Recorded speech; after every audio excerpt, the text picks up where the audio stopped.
Il y a environ 4,5 milliards d'années, dans les vastes étendues du cosmos, un processus géophysique majeur débute, la formation de la Terre. Ce phénomène complexe prend son origine avec l'effondrement gravitationnel d'une nébuleuse solaire, un gigantesque nuage de gaz et de poussières interstellaires dans une région située à la périphérie d'une étoile naissante. Ce cataclysme cosmique marque le commencement de la naissance de notre planète, au cœur du système solaire en formation. Ce processus, détaillé ici, décrit l'évolution géologique et physique qui a façonné la Terre telle que nous la connaissons aujourd'hui. Composée principalement de gaz, hydrogène et hélium, et de poussière issue des générations précédentes d'étoiles, a subi une contraction sous l'effet de la gravité. Ce processus a entraîné la condensation de la matière au centre de la nébuleuse, où la température et la pression ont augmenté, menant à la naissance du Soleil. Le reste de la nébuleuse a formé un disque protoplanétaire en rotation autour du jeune Soleil. Dans le disque protoplanétaire, des particules solides, principalement des éléments métalliques et des composés rocheux, ont commencé à se regrouper sous l'effet de la gravité, formant des planétésimaux, des corps de quelques kilomètres à plusieurs centaines de kilomètres de diamètre. Ces planétésimaux ont continué à se percuter et à fusionner, un processus connu sous le nom d'accrétion. Au fur et à mesure de ces collisions, les corps de plus en plus grands, appelés embryons planétaires, ont continué à croître. La Terre primitive a émergé de cette accrétion de planétésimaux. Pendant cette phase, la température à la surface de la prototerre était extrêmement élevée en raison de l'énergie dégagée par les impacts et la radioactivité des éléments présents dans la jeune Terre. Ce chauffage intense a conduit à la fusion partielle de la planète, créant un océan de magma à sa surface. À mesure que la prototerre grossissait, elle est devenue suffisamment chaude pour permettre la différenciation des matériaux en fonction de leur densité. Les éléments plus lourds, comme le fer et le nickel, ont coulé vers le centre, formant le noyau de la Terre, tandis que les éléments plus légers, comme le silicium et l'oxygène, ont constitué le manteau et la croûte terrestre. Cette différenciation a joué un rôle essentiel dans l'évolution de la planète et dans la création des différentes couches qui composent la Terre actuelle. L'une des étapes cruciales de la formation de la Terre a été une collision massive avec un corps céleste de la taille de Mars, souvent appelé Theia. Cette collision qui a eu lieu a eu des conséquences dramatiques. Elle a projeté une grande quantité de débris dans l'espace, qui se sont agglomérés pour former la Lune. Cette hypothèse, connue sous le nom de théorie de l'impact géant, explique à la fois l'origine de la Lune et certains aspects particuliers de la Terre, comme la composition isotopique des roches lunaires et la dynamique de l'orbite terrestre. Après la collision géante et la formation de la Lune, la Terre a continué à se refroidir lentement. Au fur et à mesure de ce refroidissement, les gaz présents dans l'atmosphère primitive, principalement de la vapeur d'eau, du dioxyde de carbone et de l'azote, ont commencé à se condenser, donnant naissance aux premiers océans. Ce processus a été favorisé par des températures qui ont lentement chuté sous le point de fusion de l'eau. Les premiers océans terrestres ont joué un rôle clé dans l'émergence de la vie, constituant un environnement propice à l'apparition des premières formes de vie microbienne il y a environ 3,8 à 4 milliards d'années. C'est dans ces océans primordiaux que les premières formes de vie végétale, les algues, ont vu le jour. Les algues sont considérées comme les premières formes de végétation à avoir colonisé la Terre.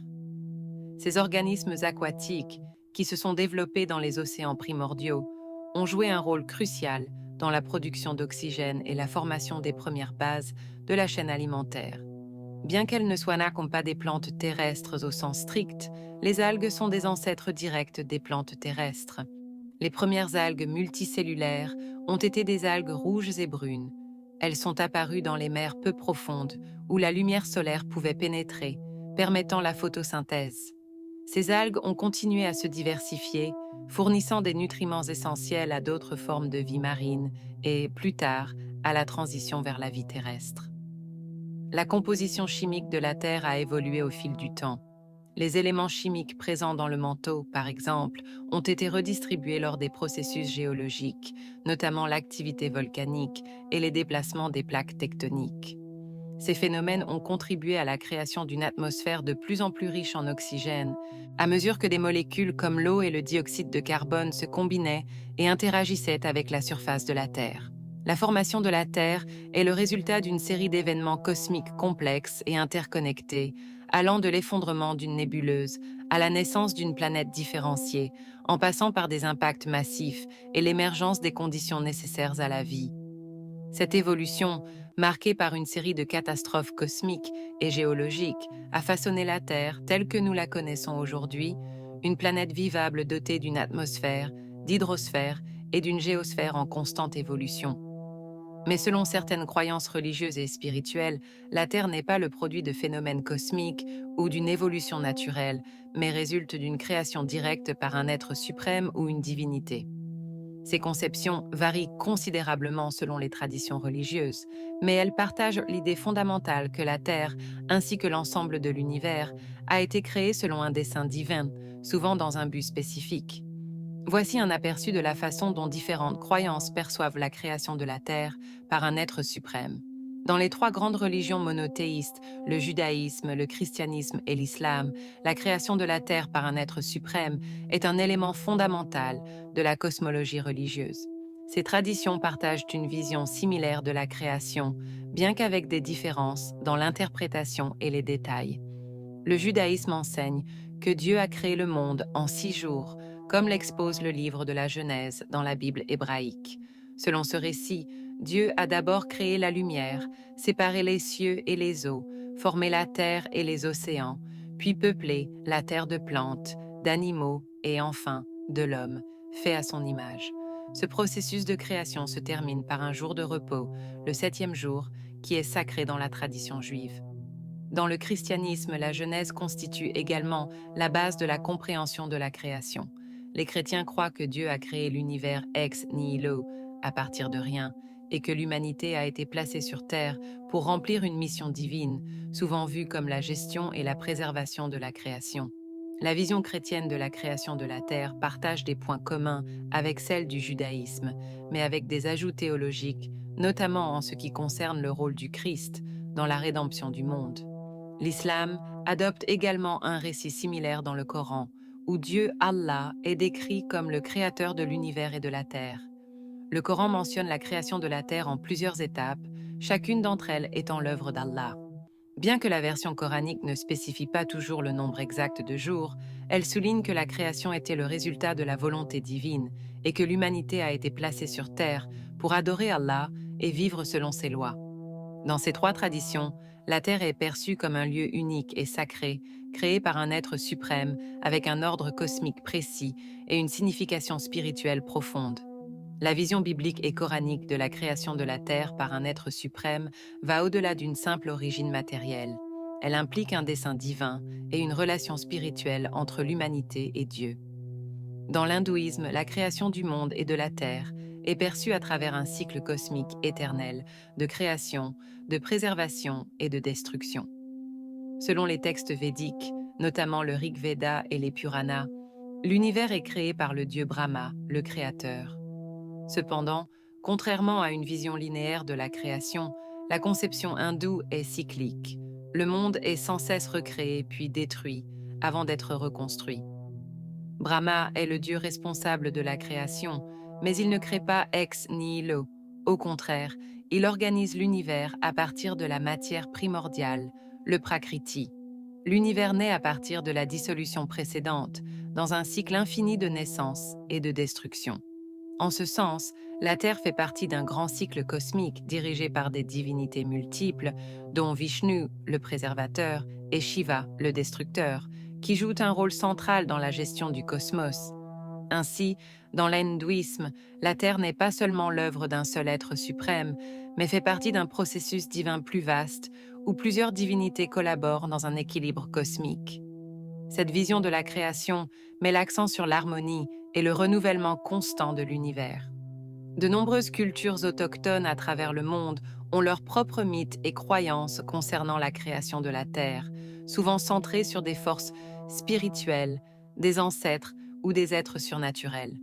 Ces traditions sont souvent animistes, croyant que des esprits ou des divinités habite la nature et que la terre elle-même est vivante et sacrée. Dans les mythes de création autochtones, la terre est souvent vue comme un don des esprits ou des ancêtres qui ont façonné le monde à partir du chaos primordial ou de l'informe. Ces récits insistent sur la relation intime entre l'homme, la terre et les esprits de la nature, soulignant que la création n'est pas seulement un événement passé, mais un processus continu où la terre et ses habitants sont interconnectés de manière sacrée. Dans les traditions bouddhistes et taoïstes, la terre n'est pas toujours envisagée comme une création directe d'un être suprême. Le bouddhisme, par exemple, enseigne que l'univers est en perpétuel changement, soumis à des lois naturelles de cause et d'effet, karma. Dans cette perspective, la Terre et tout ce qui s'y trouve font partie d'un cycle sans commencement ni fin, dans lequel les êtres vivants, y compris les humains, sont pris dans un processus d'illusion et de souffrance, et doivent aspirer à la libération, nirvana, pour transcender ce cycle. Le taoïsme, quant à lui, considère que l'univers est l'expression d'un principe fondamental et universel, le Tao, qui transcende la création et la destruction. La Terre, dans cette perspective, n'est pas une création spécifique d'une divinité, mais un aspect du flux naturel du Tao, où l'harmonie et l'équilibre sont essentiels à l'ordre du monde. Dans toutes ces traditions religieuses et spirituelles, la Terre est perçue comme le produit d'un acte divin, souvent avec une dimension symbolique et philosophique profonde, que ce soit dans la vision monothéiste d'un Dieu créateur, dans la conception cyclique de l'hindouisme ou dans les récits animistes des cultures autochtones.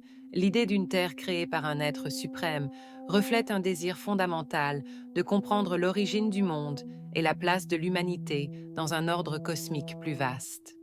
Ces croyances montrent également que, malgré les différences dans les récits, il existe une conscience universelle du caractère sacré de la Terre et de son rôle dans la spiritualité humaine. Bien que de nombreuses croyances religieuses et spirituelles offrent des explications détaillées sur la création de la Terre, les scientifiques, eux, abordent la question sous un angle différent, basé sur des observations empiriques et des théories développées grâce à la recherche scientifique. Jusqu'à ce jour, la majorité des scientifiques ne soutiennent pas l'idée d'une création divine ou surnaturelle de la Terre, considérant plutôt que la planète est le produit de processus naturels, observables et mesurables, qui peuvent être expliqués à travers des théories de la physique, de l'astronomie et de la géologie. Qu'en pensez-vous de tout ce que nous avons exploré ensemble? Nous vous encourageons à partager vos réflexions et opinions sur ce sujet complexe. N'hésitez pas à exprimer votre point de vue dans l'espace des commentaires, car chaque perspective contribue à enrichir notre compréhension collective. Nous vous remercions de votre attention et vous donnons rendez-vous pour une prochaine vidéo.